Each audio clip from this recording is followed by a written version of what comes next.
We're often told we control our destiny, yet many aspects of our life are beyond our choosing, like our name or religion.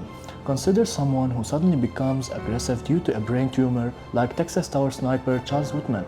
Was he a victim of biology, devoid of free will? This raises the fundamental question: do we truly possess free will? Hello everybody, I'm your host Hadi Yassine, and today we're uncovering the book of Sam Harris, Free Will. The idea of free will affects many parts of our lives, such as morality, law, and relationships. If science dismissed free will, it could lead to intense debates, similar to those about evolution. Without free will, people would feel like machines, and justice would lose its meaning. The idea that hard work does not guarantee deserved success troubles many, as does the recognition of some criminals may be influenced by their biology or childhood experience. This underscores the significance of the question of free will. Sam Harris argues that free will is an illusion. Our thoughts and intentions arise from the unconscious causes beyond our control. Therefore, we lack the freedom we perceive. Moreover, the concept of free will lacks coherence. If our actions are determined by prior causes, we aren't responsible for them. Alternatively, if they result from chance, we aren't responsible either. For instance, if a person's decision to harm someone is influenced by neural activity caused by various factors like genetics and environment, could we truly call it free choice?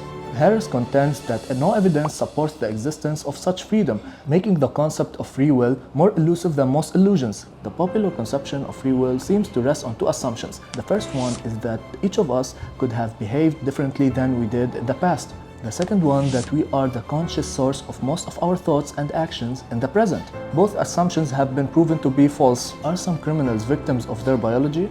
In May 1966, after being dispatched from the Marines in later times, young Charles Whitman started experiencing tremendous headaches. He visited a psychiatrist regarding his aggressive thoughts that he experienced. He referred to his visit with Heatley in his last suicide note, writing, "I talked with a doctor once for about 2 hours and tried to convey to him my fears that I felt come overwhelming violent impulses. After one visit, I never saw the doctor again, and since then have been fighting my mental turmoil alone and seemingly to no avail." In his suicide note, he stated, "I don't quite understand what it is that compels me to type this letter. Perhaps it is to leave some vague reason for the actions I have recently performed.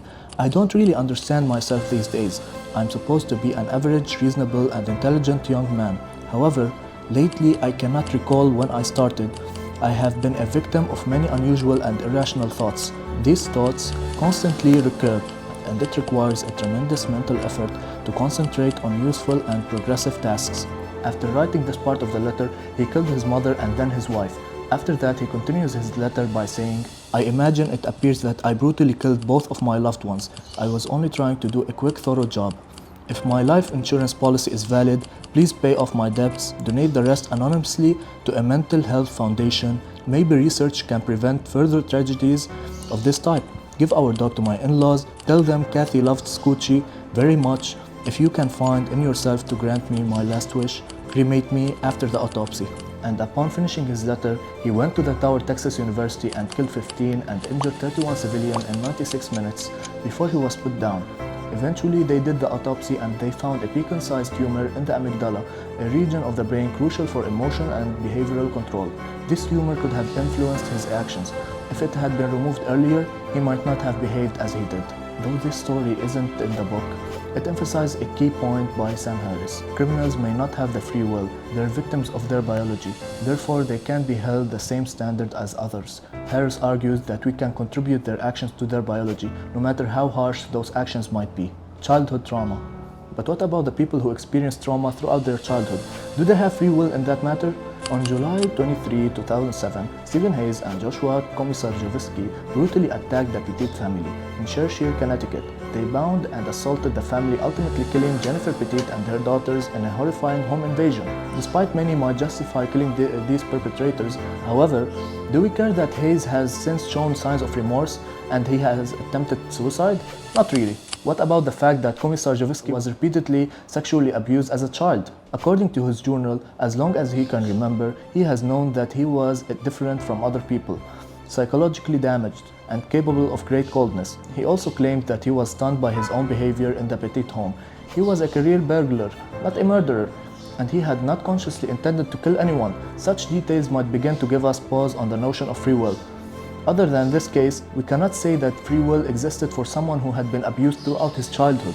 And the honesty of criminals like Hayes and Commissar Javisky isn't the main concern. They can't fully grasp why they behaved as they did, just as we can't explain why we're differently from them. Sam Harris argues that if he was in their shoes, he'd likely would act the same, indicating the role of luck in shaping his actions. But that begs the question, does every child abused become a criminal in the future? Well, here's the point. Now, in Mark Manson's article, he states that when our lives are disrupted by some tectonic shift personal shit, we have the opportunity to rebuild ourselves. In 1966, after his grandmother died, young Aurelian Jr. was forced to move with his father and his new wife. Aurelian had a strained relationship with his pedophilic father and was sexually and physically abused by his stepmother. During his childhood, his father was doing the same thing to his daughters, including Aurelian's sister too. Now, with everything that Aurelian had faced in his childhood, he never became a criminal, but it traumatized him on many levels. His biggest fear was becoming like his father, which it didn't happen. He went on becoming a WWE legend, in which some of you would know him as Jake the Snake. So what that tells us? Well, for starters, not every child abused would become a criminal. Just look at David Goggins. Some people rebuild themselves from the ashes of their trauma. Free will on ideas and thoughts. So our brain processes a lot of information, but we're only aware of the small part of it. Even though we notice changes in our thoughts and behaviors, we don't always understand why they happen. Sometimes others can tell us more about our feelings and intentions just by the look at us or listening to us than we can tell ourselves. Sam Harris provides us with an anecdote where he drinks coffee or tea each morning. Then in a particular morning, he chose coffee. But why he chose it over tea? Did he consciously choose coffee over tea? Well, no. The choice was made for him by events in his brain that he did, as the conscious witness of his thoughts and actions could not inspect or influence. Could he have changed his mind and switched to tea before the coffee drinker in him could get his bearings?